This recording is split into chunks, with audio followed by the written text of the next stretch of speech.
Jadi kan ini mulai ramean lagi ya, karena kan kebetulan emang eh, belakangan ini, kebetulan baru-baru ini, bukan belakangan ini kan, BPOM lagi merilis kosmetik, kurang lebih 34 kosmetik yang ilegal ya, dan resmi dirilis oleh BPOM. Dan ternyata jadi ramai lagi, kenapa? Karena ternyata ada salah satu dari produk yang dirilis ternyata milik salah satu pihak-pihak yang berperkara gitu. Jadi mereka yang mengklaim ternyata kosmetiknya itu aman, BPOM ternyata kok begitu dirilis oleh BPOM kok ada salah satu produk yang ternyata kok termasuk ilegal. Nah kebetulan itu di dalamnya desihidroquinone, asam retinoat, sama mometasone, itu steroid. Nah itu sebenarnya kan krim itu ada krim label biru. Label biru itu krim yang hanya boleh dijual dengan resep dokter dan dengan pengawasan dokter. Jadi nggak bisa dijual bebas seperti itu, gitu kan. Nah itu sekarang kan BPOM udah resmi menyatakan kalau misalnya untuk krim-krim tertentu, kalau misalnya krim-krim yang emang meragukan atau kita ingin jelas krimnya itu seperti apa, itu kan bisa langsung kita tanyakan ke BPOM, atau kita melihat melalui website BPOM, atau kita tinggal mengecek dengan memasukkan nomor registrasi, kemudian kita cek jenis produknya apa, nanti itu akan keluar tuh di situs resmi BPOM. Jadi apakah dia aman, emang nomornya asli atau benar atau tidak, atau misalnya emang ternyata itu nomornya bermasalah. Nah jadi sebenarnya untuk polemik ini jelas-jelas kalau misalnya ada pihak yang berwenang, yang berkompeten dan berwenang di bidangnya, yaitu adalah BPOM. Nah kalau BPOM udah merilis, ya mau nggak mau kita harus menerima. Ternyata mau diklaim salah satu pihak barang itu aman segala, tapi yang kita jadiin acuan kan BPOM. Jadi kalau BPOM udah bilang itu ilegal dan tidak aman, ya itu berarti yang harus kita terima yaitu pengumuman dari BPOM, pihak yang emang berwenang di bidangnya ya emang cuman BPOM aja gitu. Tapi untuk permasalahan skincare yang tidak sampai tidak ada logo BPOM-nya atau segala macam, sehingga dia mau atau melempelkan label BPOM itu sendiri, seperti apa sih dok? Nah jelas itu melanggar aturan, nggak bisa. Karena kan gini, untuk kita mendapatkan nomor registrasi BPOM itu kan nggak langsung tiba-tiba kita daftarin kita dapat, enggak, karena kan itu perlu proses yang lumayan lama ya. Jadi kita daftarkan dulu, kemudian dicek dulu sama BPOM, kemudian juga prosesnya itu untuk merek juga kita mesti cek hakinya dulu segala. Nah dari BPOM nanti dicek, habis itu dilihat semua, dianalisa isinya apa aja, kalau emang aman baru kita mendapatkan nomor BPOM-nya. Nah tapi kalau misalnya nggak dapat langsung ditempelin, ya itu kan otomatis udah pasti aturan BPOM itu disalahgunakan gitu, atau dilanggar, bukan disalahgunakan ya, aturan BPOM dilanggar, dan itu otomatis akan bermasalah, dan sekarang tetap bisa dihukum. Apalagi kalau misalnya ternyata begitu si konsumen, si pasien memakai produk tersebut kemudian bermasalah, diadukan ke pihak yang berwajib, ya itu bisa kena, karena kan tidak resmi ada nomor BPOM-nya gitu. Berarti seberapa butuh waktu lama nggak sih untuk mendapatkan nomor yang itu? Iya, jadi susahnya dalam setahun atau gimana? Ada jangka waktu? Ada jangka waktunya. Jadi untuk mendapatkan nomor BPOM itu kan kadang-kadang dilihat dari antriannya juga ya, kan banyak yang mengajukan itu. Nah biasanya itu paling cepat, setahu saya itu pengalaman tuh paling cepat 3 bulan. Tapi kadang-kadang 3 bulan bisa sampai setahun juga kadang-kadang. Bahkan ada beberapa kasus yang lama itu bisa sampai di atas 1 tahun gitu. Nah jadi nggak ujuk-ujuk dapat nomor BPOM itu, nggak bisa langsung dapat gitu. Nah kalau apalagi yang ditempel otomatis itu kan enggak, karena gampang ngeceknya gini aja, begitu ada skincare terus habis itu nomor BPOM yang meragukan, cek aja di website BPOM kan ketahuan tuh. Jadi nomornya masukin, nanti keluar kok dia emang ini terregistrasi atau enggak, atau emang dia ilegal, atau ternyata ada daftarnya, list kosmetik yang ilegal dan di-ban sama BPOM itu ada keluar, jadi kelihatan di situ gitu. Kalau nggak ada ya jangan dibeli, berarti itu palsu atau ilegal gitu aja. Itu bisa dibilang merugikan masyarakat dan juga ibaratnya menipu, ibaratnya nggak menipu, ibaratnya BPOM sendiri aja itu dilanggar gitu ya. Ada Jadi, dua. Gini, kan biasanya kosmetik skincare yang ilegal itu kan dia yang yang melanggar aturan BPOM ya. Nah, jelas aturan BPOM itu udah jelas. Kayak misalnya ada bahan-bahan tertentu yang hanya boleh dipakai dengan pengawasan dokter, dengan resep dokter.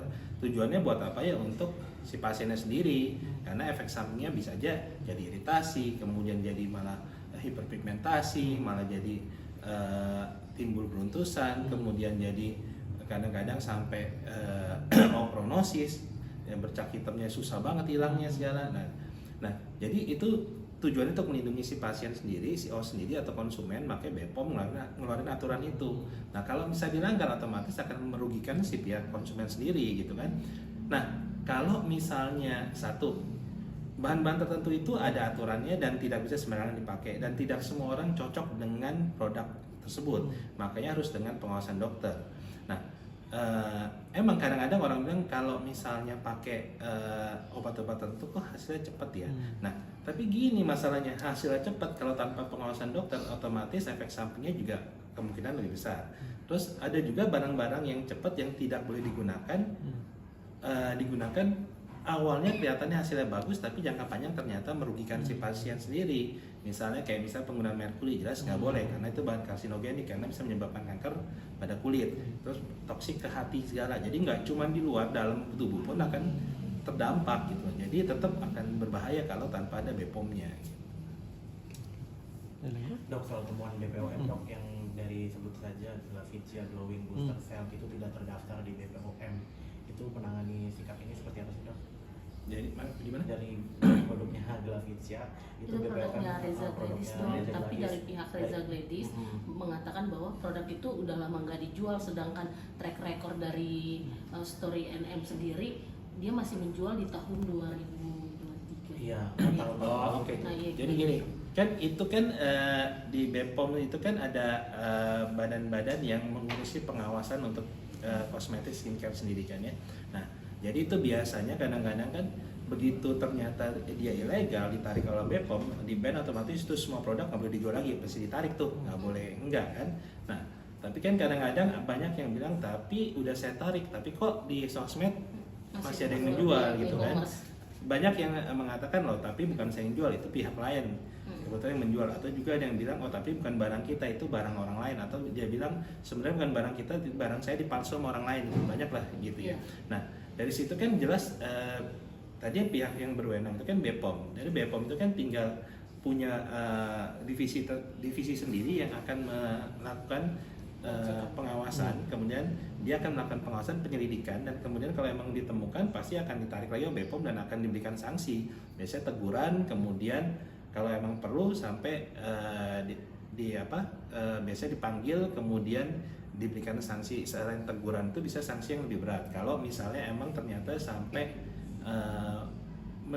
menimbulkan korban atau menimbulkan kayak efek sampingnya aduan dari pihak tertentu gitu. Jadi tetap walaupun dia bilang sudah ditarik tapi masih ada yang menjual, mau nggak mau emang kita mesti yang berwenang itu pihaknya BPOM. Biasa BPOM itu biasa berkoordinasi tuh, nggak cuma sendiri, BPOM, Dinas Kesehatan, nanti biasanya ada pihak kepolisian juga gitu. Dok, terkait ini juga dok, katanya 16 produk yang sudah dilarang oleh BPOM itu kan termasuk produk kosmetik yang digunakan atau diaplikasikan yang menggunakan jarum ataupun microneedle. Itu seperti apa sih dok? Sehingga bantahan-bantahan kemarin itu bilang bahwa itu tidak ada BPOM atau segala macam. Oh jadi gini, setiap negara itu punya peraturan sendiri-sendiri. Jadi beberapa mengatakan, beberapa teman sejawat menyatakan kalau misalnya tapi di negara lain boleh, di Korea boleh, di negara Western boleh segala ya. Tapi di Indonesia itu kita punya aturan sendiri gitu. Jadi emang kebetulan di Indonesia itu ada aturannya. Kalau misalnya menggunakan kayak misalnya jarum segala macam, itu ada aturannya tersendiri. Jadi nggak bisa sembarangan dijual bebas. Ya tadi balik lagi tujuannya buat apa? Untuk melindungi si konsumen sendiri, karena kalau dia nggak steril ternyata dia menyebabkan infeksi, ternyata malah menyebabkan gangguan atau misalnya masalah pada kulit, itu kan kasihan si pasiennya sendiri atau si konsumennya. Nah jadi emang di Indonesia itu untuk yang topikal itu kan berarti dioles. Nah kalau misalnya topikal itu diolesan, biasanya itu emang aturannya jelas. Nah kalau menggunakan jarum itu kan udah ada aturannya sendiri dan itu nggak bisa dijual bebas, dan itu hanya boleh dengan pengawasan dokter atau dokter yang meresepkan, dan itu pun pengerjaannya atau melakukan tindak itu harus dokter yang berkompeten di bidangnya, nggak bisa sembarangan gitu. Dok, itu ada ininya nggak sih resiko nggak sih terhadap kesehatan jika itu tidak dilakukan oleh tenaga medis tapi dijualbelikan bebas, itu seperti apa? Oh iya, karena kan tadi salah satunya itu kan membuat luka ya, membuat luka otomatis tadi kalau tidak steril, resikonya infeksi besar. Terus kemudian